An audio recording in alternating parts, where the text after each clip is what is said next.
और अब आपको दिखाते हैं सियासी गलियारे की सबसे दिलचस्प खबर। यूपी के सीएम योगी आदित्यनाथ आज लखनऊ में कान्हा उपवन गौशाला पहुंचे। लखनऊ में करीब 54 एकड़ में फैले कान्हा उपवन गौशाला में सीएम योगी आए और यहां पर गायों की देखरेख से वाकिफ हुए। खास बात यह है कि सीएम योगी मुलायम के बेटे प्रतीक और बहू अपर्णा के बुलावे पर यहां पर गए थे। गौशाला में सीएम योगी ने गायों को चारा भी खिलाया।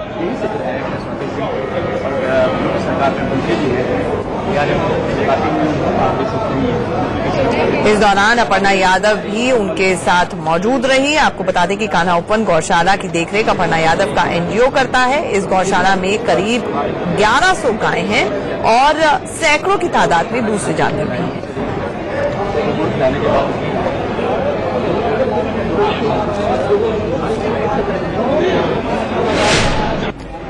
सीएम बनने के बाद योगी और अपर्णा की ये दूसरी मुलाकात है। इससे पहले अपर्णा यादव और प्रतीक यादव गेस्ट हाउस में सीएम योगी से मुलाकात कर चुके हैं। दोनों करीब आधे घंटे तक सीएम योगी के साथ रहे थे।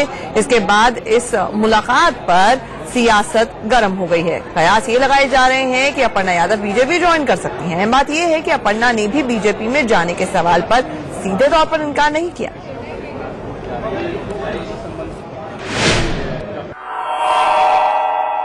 आपके बुलाए पे योगी आदित्यनाथ जो है आज गौशाला आए थे। हाँ, क्या कहा उन्होंने सराहना करी और मुझे लगता है ये सवाल आप बहन जी से करें तो ज्यादा उचित होगा। क्या सलाह दी उन्होंने कि हम इसको और एक्सपेंड करेंगे, बढ़ाएंगे? अच्छा लगा उनको। अभी तो हमने एक्सपेंशन और उसके बारे में बात नहीं करी। उन्होंने ये कहा कि काम अच्छा हो रहा है और मुझे पर्सनली बड़ी खुशी हुई कि उन्होंने खुद अपने हाथ से सबको खाना खिलाया जो पशु थे यहाँ पर। बहुत अच्छा लगा मुझे। अपर्णा जी, देखिए ये सवाल आपसे पूछना लाजमी हो जाता है कि आपकी योगी जी से इधर कई मुलाकातें, कम से कम 3 तो हुई हैं। ऐसे में ये सवाल पूछना लाजमी हो जाता है, क्या आप क्या बीजेपी में जा सकती हैं? क्या इस तरह की संभावना है कोई?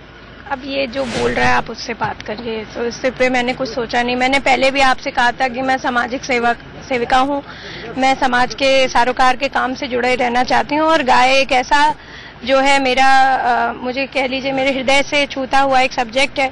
नारी और गाय, मैंने हमेशा बोला है कि क्राइम को अगर हमें कम करना है तो हमें पशुओं पे पहले ध्यान करना पड़ेगा, उसके बाद हम कहीं ना कहीं आगे बढ़ सकते हैं सोसाइटी में। क्योंकि क्राइम जब कम नहीं होगा तो कैसे करेंगे? तो हम अपने पशुओं की रक्षा करें।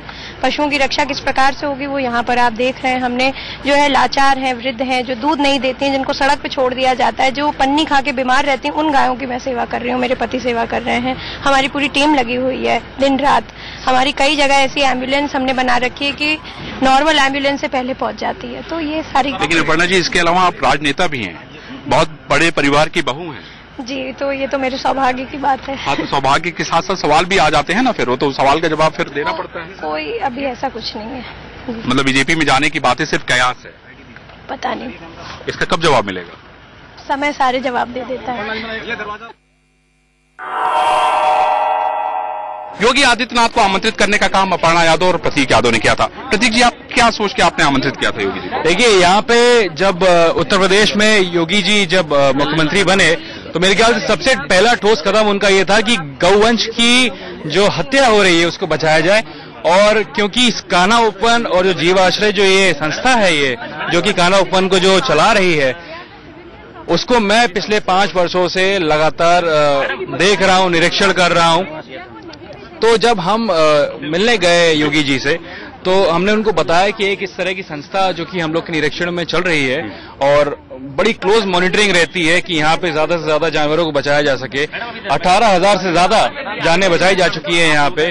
तो मैंने योगी जी को बताया कि इस तरह की संस्था है यहाँ पे और आप एक बार आके देखें, और यदि इस तरह की संस्थाएं और बढ़ाई जाएं तो मेरे ख्याल से प्रदेश की जो समस्या है, जो गौवंश की जो हत्या होती है, जानवरों को जो प्रताड़ित किया जा रहा है, उसको बचाया जा सकेगा। देखने के बाद क्या रिएक्शन था उनका जब पूरा विजिट उन्होंने कर लिया? तो आप खुश हुए, उन्होंने बधाई दी और उन्होंने कहा है कि इस तरह की और भी संस्थाओं को और भी इस तरह के जो ये कान्हा उपवन का जो मॉडल है इसको और भी ज्यादा इंप्लीमेंट करेंगे। प्रतीक, एक और सवाल, जो काम कर रहे हैं योगी आदित्यनाथ उसको किस तरीके से देखते हैं? आपका क्या नजरिया है? और अगर नंबरों की बात करें तो कितने नंबर मिलेंगे? 20 में से 20 या व्हाट? इस मुद्दे पे 10 में से 10। जो एक गाय का मुद्दा है 10 में से 10। बाकी काम मैं नहीं देख रहा, बाकी खबरें मैं देख नहीं रहा हूँ।